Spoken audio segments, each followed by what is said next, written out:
Ma'am क्या कर रही हो आप? क्या कर रही हो मतलब? इधर आओ। क्या है ये? अपने तिरंगे का अपमान। मैंने नहीं रखा इसे। हिंदुस्तानी फौजी की आंखें बाज से भी ज्यादा तेज होती है। चलो मान लिया आपने इस झंडे को यहाँ नहीं फेंका, पर उठा तो सकती थी ना। ओ फौजी तुम ज्यादा ज्ञान मत दे, औकात में रहे अपनी औकात में ही हूँ। अगर मेरी आंखों के सामने कोई तिरंगे की बेइज्जती करेगा ना तो आंखें निकाल लूंगा मैं उसकी। क्या सिर्फ हम फौजी का ही कर्म है तिरंगे की हिफाजत? ये कोई ऐसी वैसी चीज है क्या? अपने देश की आन बान शान है ये, और तिरंगे की हिफाजत सिर्फ फौजी का कर्म नहीं बल्कि हर हिंदुस्तानी का फर्ज है। अरे जाना यार, टाइम मत खराब कर मेरा, बहुत देखे हैं तेरे जैसे। मेरे जैसे नहीं देखे होंगे।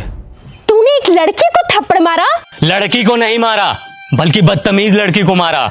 हमें यह नहीं सिखाया जाता कि किसी बेगुनाह इंसान पे अपना हाथ भी उठाया जाए, लेकिन इतना तो तुम्हें भी पता होगा कि अगर कोई इंसान हमारे तिरंगे की तरफ आंख उठा करके भी देखेगा तो हिंदुस्तानी फौजी आंखें निकाल लेगा उसकी। फौजी होने का बड़ा घमंड है तुझे, औकात ही क्या है तुम्हारी? घमंड नहीं, फौजी होने का बहुत ही ज्यादा घमंड है मुझे, और इतनी औकात ही मेरी काफी है। तुम जैसे लोग ना 25-30 हजार की नौकरी करके ही खत्म हो जाते हो, और देख मेरी औकात, 10 लाख की गाड़ी में घूमती हूँ। तुम घूमो 10 लाख की गाड़ी में, हमें 50 डिग्री गर्मी, -50 डिग्री ठंडी, तेज बारिश में भी बॉर्डर पे खड़े होकर अपने देश के लिए हंसते हंसते सीने पे गोली खाने में फक्र महसूस होता है। यही हमें सुकून देता है। तुम क्या जानो असली देशभक्त होता क्या है? सुन, अब बहुत हो रहा है तेरा। तूने तो मुझे एक थप्पड़ मारा ना, मैंने तुझे 10 ना मरवाया ना, तो मेरा भी नाम हनी नहीं। मेरी दीदी यहाँ की डीएम है। रुक, अभी बुलवाती उसे। तू बस यहाँ से भागना मत। बिना डरे सीने पे गोली खाने वाले को थप्पड़ से डरा रही हो? फौजी हूँ, 1 इंच भी अपनी जगह से पीछे नहीं हटूंगा। जिसे बुलाना है बुला ले। मैं भी तो जरा देखूं उसे अपना देश प्रेम पहले दिखता है या फिर ये बहन। रुक, अभी समझ आ जाएगा।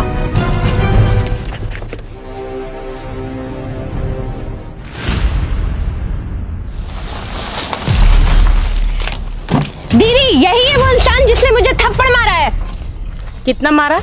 एक, वो भी बहुत जोर का। कम ही मारा था।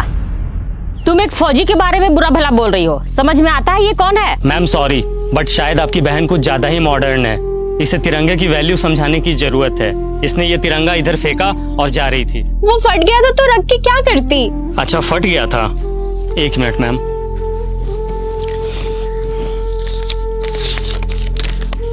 ये कितने का नोट है? 100 का। आप कितने का है? 100 का। अरे क्यों, फटने से इसकी वैल्यू खत्म नहीं हुई? मैं भी फेंक देता हूं इसे। बड़े शर्म की बात है, एक नोट फट जाने के बाद भी अपनी वैल्यू नहीं खोता, चाहे वो 10, 20, 50, 100, 1000 कितने का भी हो। लेकिन हमारा तिरंगा जो अनमोल है वो फट जाने के बाद अपनी वैल्यू खो देता है। लोग इसे फेंक देते हैं। वाह। अब आपको कुछ बोलने की जरूरत नहीं है। आई एम सॉरी, मुझे सब समझ में आ गया है।